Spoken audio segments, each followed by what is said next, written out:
Hola, ¿qué tal? Muchas gracias por permitirnos ingresar hasta sus hogares. Tengo hoy la oportunidad de entrevistar a Alejandra Haas. Ella es presidenta del Consejo Nacional para Prevenir la Discriminación. Bienvenida a Ciudad Juárez, Chihuahua. Buenos días, muchísimas gracias por la invitación. Bueno, en este contexto de discriminación, cuénteme, ¿cómo andamos? Empecemos en lo general en nuestro país, en México.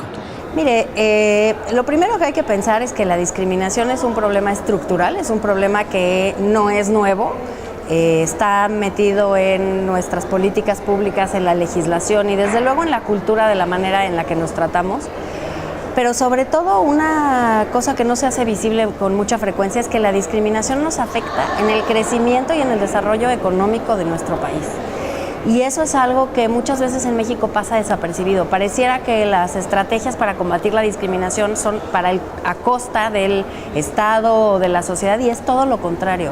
Entre más podamos incluir a mujeres, pueblos indígenas, niñas y niños, adultos mayores, personas con discapacidad, personas de la diversidad sexual, nos daremos cuenta que mucho más se beneficiará nuestro país de la gran diversidad y riqueza que tenemos. Y el tema es que solemos pensar que son pequeñas minorías discriminadas, pero si sumamos todos esos grupos nos damos cuenta que es la mayoría de la población que tiene una o varias causas de discriminación. Bien, particularmente Chihuahua. A nosotros nos preocupa que en el renglón de discriminación no sabemos cómo andamos. No sabemos cómo andamos que no hay un estudio profundo que pueda determinar qué políticas públicas deben ser las correctas y nosotros como sociedad cómo impulsarlas. Mira, qué bueno que me preguntas sobre ese tema porque tienes razón, el diagnóstico es un paso fundamental y previo a poder saber hacia dónde encaminarse. Este año el CONAPRED, junto con otras instituciones, la Comisión Nacional de Derechos Humanos, la UNAM, el CONACYT y el propio INEGI, estamos levantando la encuesta nacional sobre discriminación en México 2017. Esta encuesta se levantó la última vez en 2010. Y lo que estamos haciendo es contactar a las entidades federativas. Ya contactamos al gobierno de Chihuahua, que afortunadamente tiene interés en participar, para que la encuesta no nada más tenga un diagnóstico nacional, sino un diagnóstico por entidad federativa.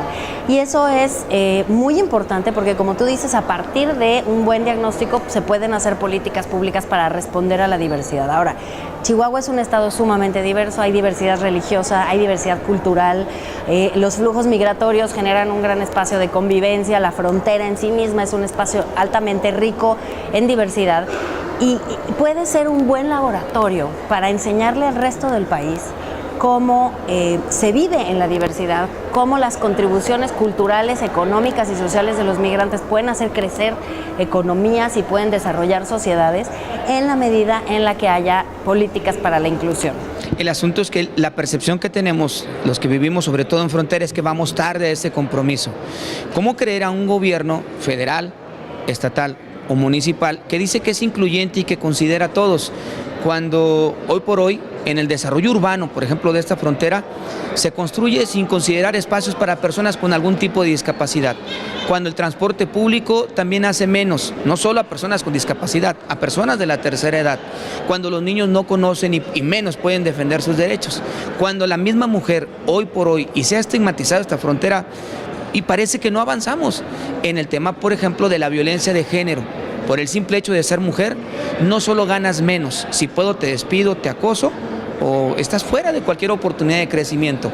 Sí han dado algunos pasos hacia adelante, pero han sido muy pequeños y la verdad es que nos sentimos en rezago. La discriminación, el combate a la discriminación y la inclusión tiene que estar al centro del desarrollo de todas las políticas públicas.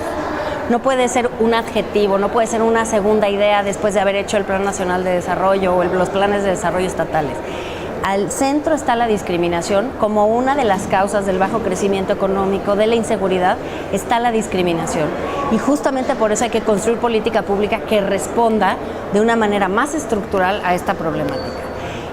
Lo que yo te podría decir es que además la tarea no nada más es de las entidades gubernamentales, claro, en los 3 niveles, sino también de la sociedad en su conjunto. Y un tema muy particular para Ciudad Juárez es el tema de las relaciones laborales.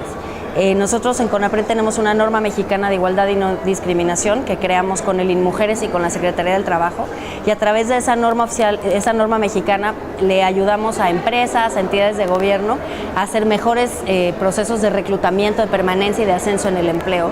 Y ahí, por ejemplo, están los temas de pedir certificados de embarazo cuando ya es ilegal, pedir certificados de no tener VIH cuando también es ilegal, y una serie de medidas que las empresas, por ejemplo, y en este caso la Maquila en Ciudad Juárez, que es tan fuerte, podría tomar como una guía, certificarse en la norma y lograr así elevar el estándar. Entonces, no dejar en manos del gobierno toda la tarea, sino también desde la sociedad civil, desde los sectores productivos, hacerse cargo que la discriminación no le conviene a nadie y al revés, la inclusión nos conviene a todas y a todos.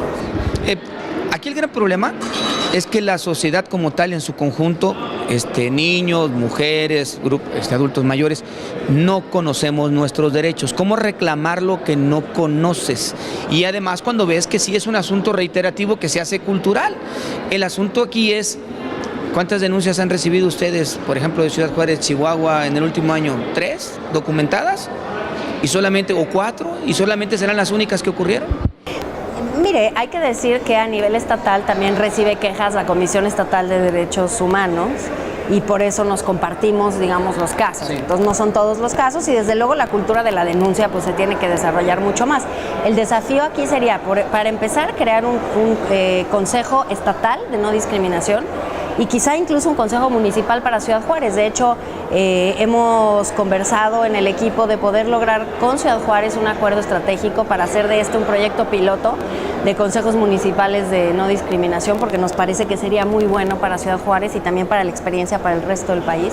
Pero efectivamente hay que crear más cultura de la denuncia, más comunicación, más campañas, también más educación. Lograr incidir en el modelo educativo para que a través de los programas educativos se logre desestigmatizar a ciertos grupos. Y ahí me detengo porque es particularmente pertinente para el foro en el que estamos el día de hoy, el tema de la aportación cultural de los migrantes. Muchas veces la migración se ve como una amenaza porque hay una idea falsa de que quitan trabajos, de que no contribuyen a la economía, de que van a hacer un gasto. Es todo lo contrario, los migrantes contribuyen enormes cantidades económicas, pero también aportaciones culturales. Y eso se da en dos sentidos. Por un lado, nos enfrentan a cambiar nuestra cultura de rechazo hacia al extranjero. Nos orientan a lo que hablábamos hace un momento, a cuestionar por qué pedimos en Estados Unidos un trato que no estamos dispuestos a dar adentro en México. No lo damos, ni a los propios mexicanos, ni a los mexicanos en retorno, ni a los migrantes centroamericanos.